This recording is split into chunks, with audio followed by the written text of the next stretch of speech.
मैं रामवीर शर्मा राजस्व मंडल ग्वालियर में स्टेनोटाइपिस्ट के पद पर कार्यरत हूँ। मैं आज इस वीडियो को बनाने के लिए राजस्व मंडल के अधिकारियों की कुछ आपराधिक गतिविधियों के कारण विवश हुआ हूँ और सभी कर्मचारी साथियों और सभी सक्षम अधिकारियों को मैं ये अवगत कराना चाहता हूँ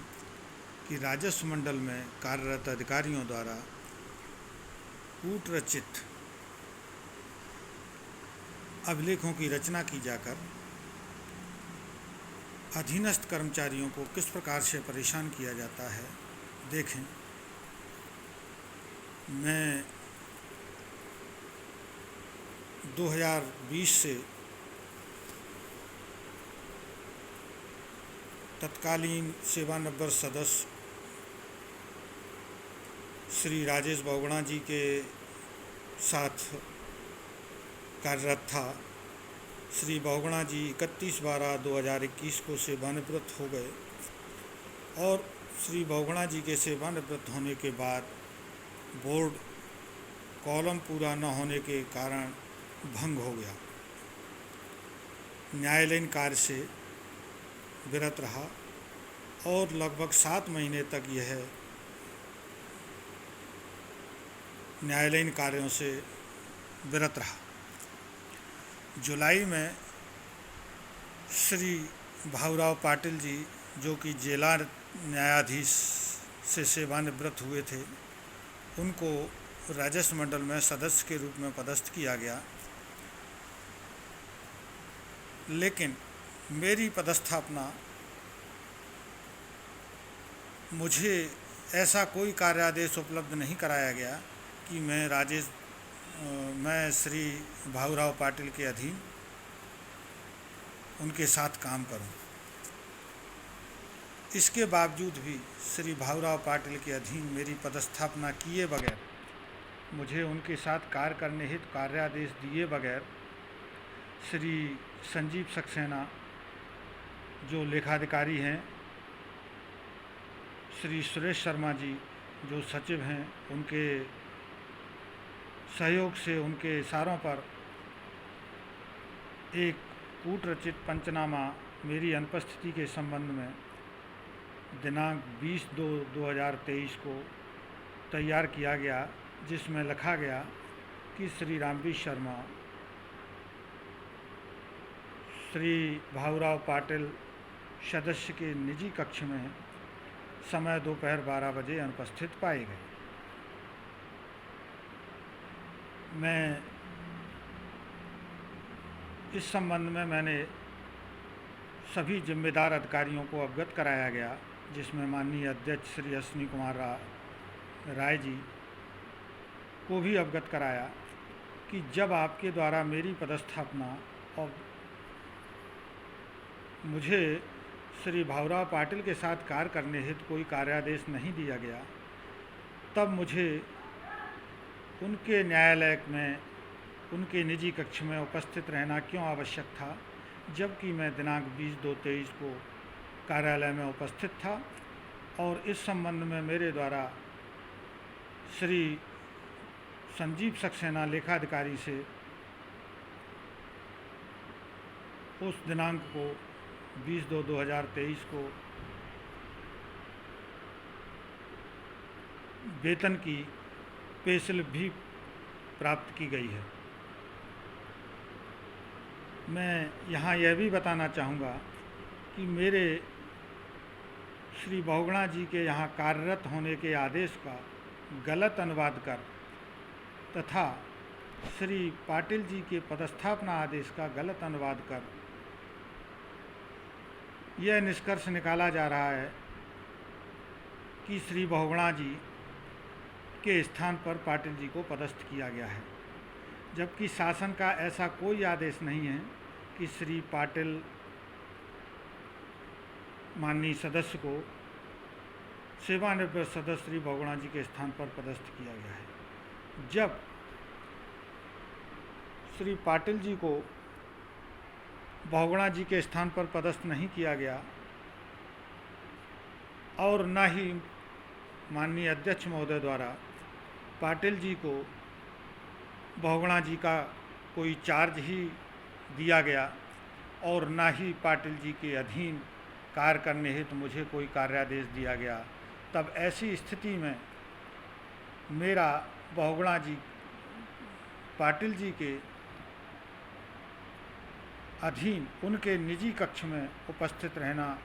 क्यों आवश्यक था। इस संबंध में जब मैंने संबंधित सक्षम अधिकारी श्री सुरेश शर्मा जी, श्री संजीव सक्सेना लेखाधिकारी, श्री अश्विनी कुमार राय जी, माननीय अध्यक्ष राजस्व मंडल से पत्रों के माध्यम से पूछा गया तो उनके द्वारा कोई भी जवाब नहीं दिया गया। जब मेरे द्वारा पत्राचार किया गया और अधिक मिलने की कोशिश की गई, समक्ष में मिलने की कोशिश की गई, तो उनके द्वारा मुझसे कहा गया कि यदि आप बार बार मिलेंगे तो हम आपको शासकीय कार्य में व्यवधान के आरोप में आपके खिलाफ केस कायम करा देंगे। इस तरह की मुझे धौंस दी जा रही है। साथ ही श्री सुरेश शर्मा जी से जब मैं मिला तो उनके द्वारा मुझसे कहा गया कि आप सुप्रीम कोर्ट चले जाएं, देखते हैं क्या होता है। मैंने मेरे विरुद्ध उक्त अधिकारियों द्वारा की गई कूट रचित मिथ्या साक्ष्य की रचना कर दिनांक 20/2/23 को रचे गए पंचनामा दिनांक 20/2/23 के संबंध में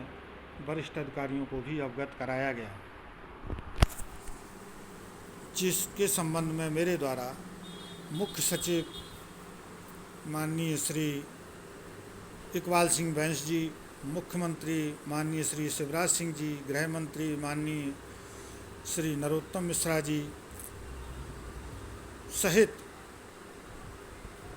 सभी वरिष्ठ अधिकारियों को तो अवगत कराया ही गया। साथ ही मेरे द्वारा डीजीपी महोदय पुलिस मुख्यालय भोपाल को भी इस कूट रचित कार्यवाही के संबंध में आपराधिक प्रकरण पंजीबद्ध कराए जाने के लिए थाना प्रभारी झांसी रोड ग्वालियर, पुलिस अधीक्षक महोदय ग्वालियर, आईजी महोदय ग्वालियर तथा सभी वरिष्ठ अधिकारियों को पत्राचार कर आवेदन पत्र प्रस्तुत किए गए, लेकिन अभी तक इस संबंध में कोई कार्यवाही दृष्टिगोचर नहीं हुई है। इससे ऐसा प्रतीत होता है कि वरिष्ठ अधिकारी एक आईएएस अधिकारी का समर्थन करने में जुटे हुए हैं। इससे ऐसा भी प्रतीत होता है कि देश में कानून का अलग अलग तरीके से विश्लेषण होता है, जबकि अपराध होता है और आपराधिक प्रवृत्ति अपनाने वाले अधिकारियों के खिलाफ कोई कार्रवाई नहीं की गई है। जहाँ तक आपराधिक कृत्य का प्रश्न है तो उक्त अधिकारियों द्वारा कूट रचित दस्तावेज तैयार कर, जिसमें पंचनामा